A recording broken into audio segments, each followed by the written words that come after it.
আসসালামু আলাইকুম মুসলমান ভাইরা, হিন্দু ভাইদের নমস্কার। আজকে আপনাদের মাঝে নিয়ে আইছি একটা মন্ত্র, পেট সাধনার মন্ত্র। এই পেট দ্বারা কি কি করতে পারবেন সব নিয়ম কারণ সব বলে দিচ্ছি।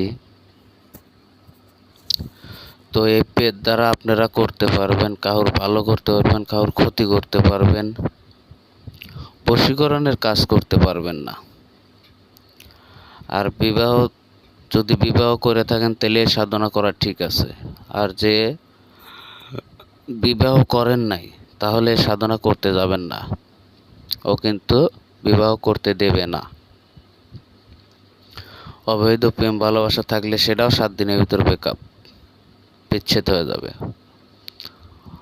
সোজা কথা, মনে করেন যে আপনি বশীকরণ বাদ দিয়ে সুপূর্ণ কাজ করে দিবে। কারোর দোকান নষ্ট করা, কারোর দোকান ভালো করা, যত সিরিয়াস রোগ আছে ও ভালো করে দিবে আপনাকে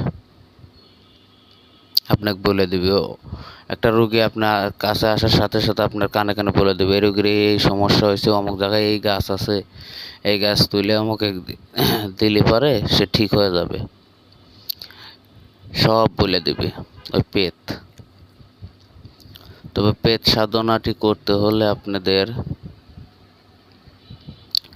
নির্জন জায়গা লাগবে, হয় শ্মশানে, না হয়তো জোর জঙ্গলের ভিতরে নির্জন জায়গা, কোনো লোকজন যাতায়াত করে না। এই সাধনা করতে হলে অমাবস্যার দিন করবেন, বেশি না, 1008 বার জপ করলেই চলে আসবে। তো এই পেট সাধনা করতে কি কি লাগবে?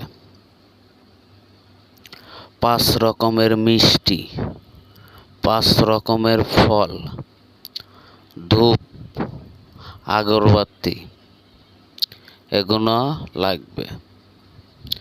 সাধনা যখন করতে বসবেন তার আগে বাড়ি বন্ধ করে যাবেন এবং শরীর বন্ধ করবেন। পরে কুণ্ডলী মাইরা কুণ্ডলীর ভিতরে বসবেন। মন্ত্রটা যখন জপ শুরু করবেন তখন বয় বিধি দেখাবে, মায়ের রূপ, বোনের রূপ, ছেলের রূপ, এসব ধরে আসবে। কিন্তু ভয় করে ওখান থেকে উঠে আসা যাবে না। যদি উঠে আসেন তাহলে মাথা ডিবিট হয়ে যাবে, পাগল হয়ে যাবেন। আপনি ভাইবা চিন্তা কাজ করবেন, নিজস্ব গুরুর কাছে অনুমতি লিয়া, পরামর্শ লিয়া কাজ করবেন যে ওস্তাদ আমি এই মন্ত্র তো কাজ করতে চাই, আপনার কি করেন। যদি ওস্তাদ অনুমতি দেয় তাহলে কাজ করবেন, নয়তো কাজ করবেন না। আমার এই মন্ত্র দিয়ে যদি সাধন করবার তা কোনো ক্ষয়ক্ষতি হয়, আমি বা আমার চ্যালেঞ্জ কোনো রকমের দায় থাকিব না। যদি শিক্ষক ইচ্ছা হয় তো আমার সাথে যোগাযোগ করবেন, যদি সম্ভব হয় তো আমি নিজে থেকে সাধন করায় দেব। বুঝতে পারছেন? তো মন্ত্রটা খুব পাওয়ারফুল। 108 বার মন্ত্র পড়ার সাথে সাথে শেষ হবে, সামনে এসে হাজির হবে। আসার পরে যখন আসবে তখন আপনারা অদাভুক্ত করে নেবেন, আপনাদের মতো 3টে অদাভুক্ত করে নেবেন যে আমি যখনই ডাকবো তখনই আসতে হবে, তোমার কারণে জানি আমার ফ্যামিলির কোনো ক্ষয়ক্ষতি না হয়, আমি যে কাজে পাঠাবো সেই কাজেই করে দিতে হবে। এইভাবে অদাভুক্ত করে নিতে হবে। করে নেওয়ার পরে আপনারা ছেড়ে দিবেন।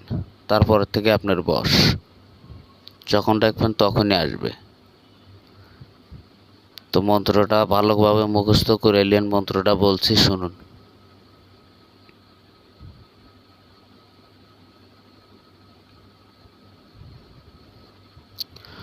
ফুল ফুল মহাফুল ভীষণ কৈলাসে থাকে, মা তোমাকে ফুলের সাধনায় ভক্তের ডাকে, ভক্তের ব্যঞ্জনা পূর্ণ করো, তা না হলে 30 কোটি দেবদেবতার মাথা খাও।